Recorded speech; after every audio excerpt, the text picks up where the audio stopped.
Welcome back to Delicious Gardens. Here we are on a lovely spring afternoon, and just thought I'd bring you out to the strawberry patch and show you a few things about strawberries just in case you're having trouble.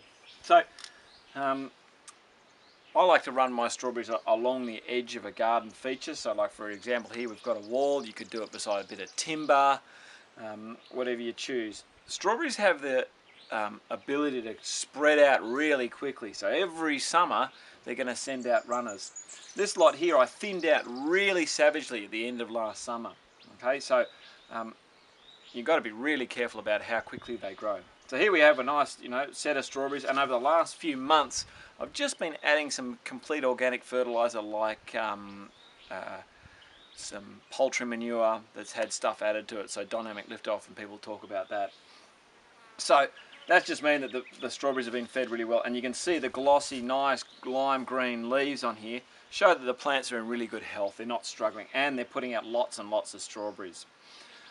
Couple of little tips: you don't want to water, or most plants don't like watering it on the evening. They like being watered during the day, so as they don't build up any mold or stuff like that overnight. So just make sure you don't water over the top of the plant just before sundown.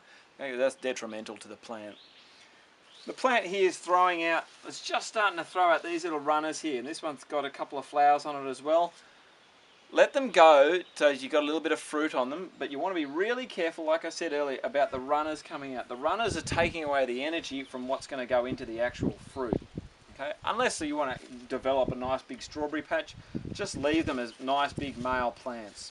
You can, with those runners, pull them out, cut them, stick them in a pot, and grow more in a pot that you might want to grow elsewhere in the garden later on.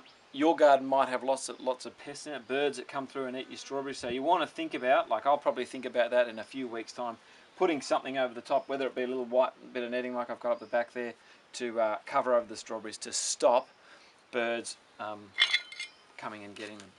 Another little tip is snails really love munching on your strawberries.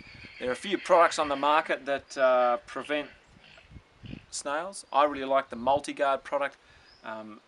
It's not harmful to animals, pets, or children for that matter, and it'll just break down in your garden, so it has no side effects in the plant. There are other chemicals in the market that will have effects on animals or your pets. So I always like, when this time of year comes around, the strawberries are starting to develop, I like adding on that MultiGuard product to try and eliminate as many snails as possible, so as my strawberries are nice and fat and juicy and red. So I hope that helps you out with your strawberry patch.